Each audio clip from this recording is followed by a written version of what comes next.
So I'm here with my wife, Emily Rose of Reaching Strides Equine Rehab, and she has a horse in training that has a kind of an interesting situation. Can you tell us a little bit about her?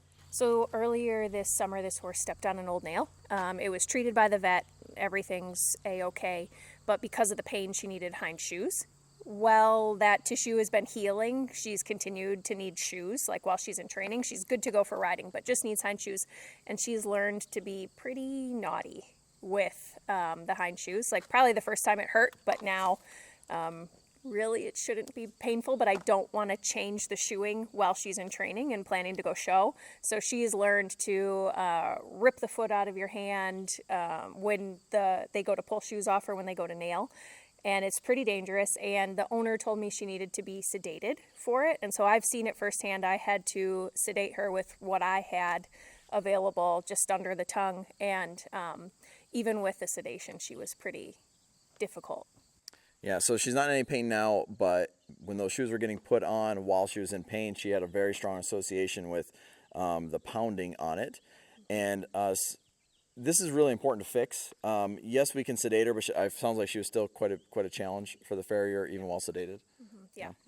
And one thing that I used to be a farrier, and one of the things that's important to know is that while the farrier is trying to aim their nail, it's really critical that the nail gets set up and angled correctly so that it draws to the outside of the hoof. Because while they're in the middle of putting it on, if the horse is struggling, obviously it's going to be very difficult for the farrier to do a good job, and could be dangerous for themselves if there's a nail sticking out of the hoof when they pull it away, or for the horse it could end up, it's called quicking them, if the nail ends up going too deep into the hoof. So we need to get this sorted out, and we're going to see if we can help her today in this video. Awesome. Thanks. All right, so we're going to tackle this issue here. One of the things I just want to mention is that you want to have the idea of deliberate practice, which means we'd like to be riding this horse and keeping her going in dressage and what she's kind of here for. But what you don't want to do is wait till the farrier's there the day of and then see if she can get better. It's like bring her out and practice the specific thing that you're having trouble with, and isolate that one thing and try to improve that one skill. This could be trailer loading, it could be a lot of different things. But taking the time to address that one issue can really set it up to be successful for the rest of their life. So what my plan is I got my hammer because I think that's the trigger point. Like you can hold her foot up and pick it out and that sort of thing. She doesn't have any issues. It's the noise and sensation of tapping on it. And so what I'm going to do is I'm going to hold her foot up and tap on it. If she pulls her foot away, and I'm not going to give it to her for just any little movement, but if I really kind of feel her wanting to have it back, I'm going to let her have it back. And then she's going to be on what I call hot lava, which means we're going to make it a little more uncomfortable for her to have her foot back and release her to her foot in the air with me tapping on it. And so we're going to start off pretty soft, and then we're going to kind of build it up and see how we go from there. And you could have somebody holding the horse for this, but I usually like to do this by myself. It allows the kind of timing and stuff to be there. So first I'm just going to rub on her leg, make sure she's okay with that.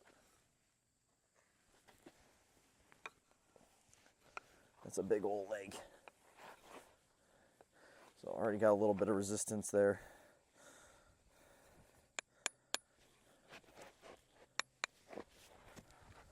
Okay, so she went ahead and took it there. So now we'll put her on a little bit of hot lava. So I'm just going to put a little pressure on her here. So you can have your foot back, but it's going to be a little bit uncomfortable.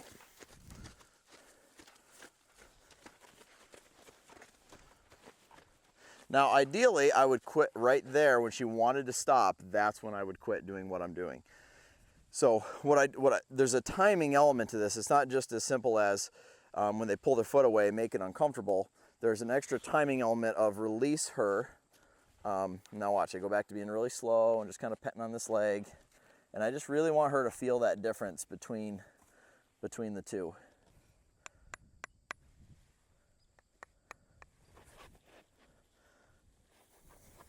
So I'm going to start off really soft here. There, she felt a little bit more committed to it.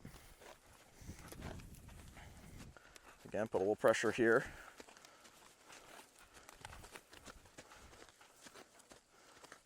I'll release her again and go back to petting here. But again, the timing element is such that I want to release her foot when it's quiet And then I'm going to take my time when I reapproach her here. I want this part of the training session to be the sweet spot. So I don't want to just yank her foot up in the air really quickly.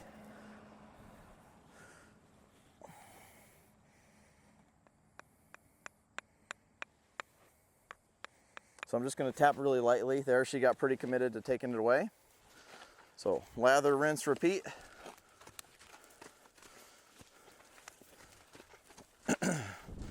Just going to drive her hindquarters around here a little bit. And you could do something else too. It doesn't have to be this. This is kind of what I'm choosing to go with here. There's a lick and chew. So she just had a little release there, a little decompression. Now I'll go back to just petting on this leg.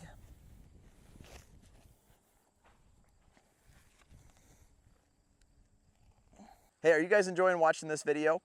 If you are, I bet you would enjoy seeing more detailed training videos that I have on my Patreon page. I post a new video there every Wednesday. You can message me and ask me specific questions about your horse. We even do monthly giveaways. I think you're gonna love it. Go check it out. I'll leave a link in the description below. Let's get back to the video.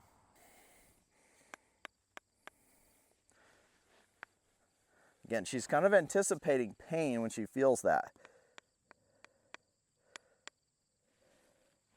So I'm just trying to build a starting point. So I'm tapping super soft. This would not be effective for driving the nail in. And I was hoping that was going to be one that we could release her on. We'll see here. Now there she was pretty committed, but didn't have my foot out of the way. So now I'm going to put her foot down. Now I'm going to pet her. So she tolerated just a tiny bit more that time. So now we'll just go ahead and pet on her here. And let's see if I can get away with doing this here. Again, you know, if you were not as comfortable with all this, you could definitely have somebody hold the horse for you. You could also have them kind of be the bad guy with doing the hindquarter yield and moving their hip around. But I think the black and white nature of what I'm doing here, ooh, that was really good. We'll take that. Very happy with that one.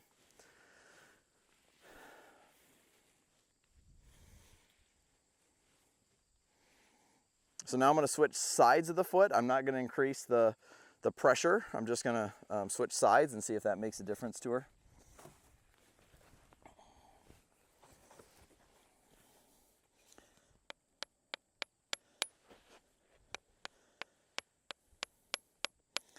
Now again, when you're doing this, I can't just give her foot back for any little movement. I have to do what I like to call sign them up, which means I have to let the horse get committed enough to their mistake in order so that when I put pressure on to yield the hindquarters, all that pressure gets associated with the wrong thing that they did of really pulling their foot away hard. And so if she just loses her balance or, you know, moves her foot around a little bit, I can't just do, you know, correct every little thing. So, and that's just something that kind of takes experience to know how much is, you know, what's the right amount of this. And I'm fortunate that I went through a farrier school when I was in high school. And so I've actually spent a fair bit of time on this side of the horse.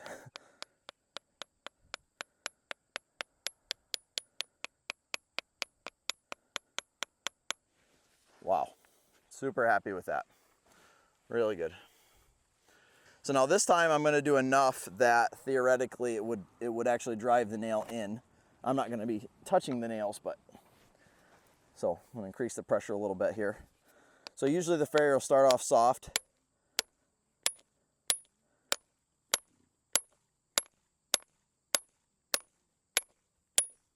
Woo! All right. I like that. We'll take that all day. I think it was actually the other foot is the one that had the nail issue, and so that one might be a little worse. Hopefully this kind of gives us a bit of a starting point here. We'll come around to this other side and go from there. You know, it's interesting. A lot of people think, you know, if you just fix something on one side of the horse that they're kind of good everywhere, but the truth is you really have to fix both sides with anything that you want to teach.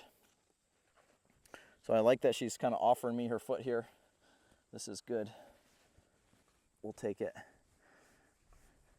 So I'm curling the toe of her foot up a little bit because this makes it a little harder for her to pull it away. She's going to want to straighten her foot out before she puts it down. And so this just makes it a little bit easier for me here. Again, we're going to start off soft.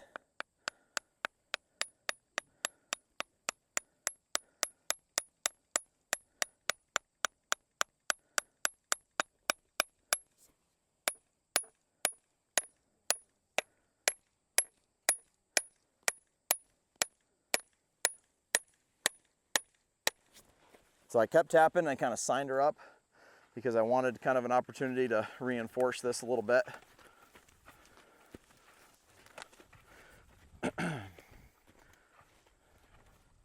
And notice when I do this, I'm efficient with my movements and I get to the point of the matter, but I'm not in a hurry. It's easy when you're trying to correct a horse with something to get a bit reactive with things. You don't want to be reactive. And even here, I don't need to be in a hurry to get her foot back up off the ground. But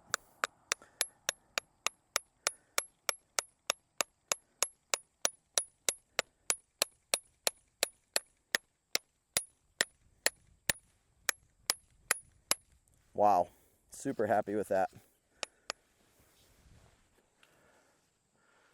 Really good. And notice you'll see me when I come back here, I just rub her leg. If you can't come back and just rub their leg and just have them be still and relaxed, you're not quite ready to pick it up. And then one of the things I like to do when I'm going to pick it up is I kind of cup around here and then I pull it forward. That kind of just bends or flexes that joint a little bit. Bring it to here and then I put my hand underneath the hoof. Just a little strategy there for you. So let's just check this side out again.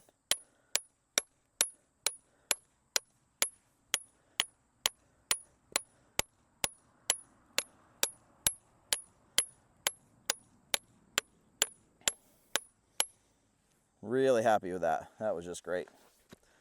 So that would definitely be acceptable for the work that the farrier needs to get done. And now, just because this went really smooth today, there's a couple things that you have to also appreciate. Number one is we're in an arena that the horse is used to being played with and ridden. So most horses are going to stand better and be more cooperative in your arena. But the driveway, where we normally would put shoes on the horse or trim their feet, is not a safe place to do these things. The pavement can be slippery there. It's just not a safe environment, but that's usually where they stand. So there's two things that need to happen. Number one is we need to reinforce this more here. So get on a program, do it for 3 to 5 days. Okay, that'd be a program. And the goal being by the 4th and 5th day, you pretty much pick the foot up and you have what I'm ending with today. Then the next thing that needs to happen is we need to practice bringing her up and standing where the farrier is going to be working on your horse so that environment isn't new to them, so you don't have another variable to the equation.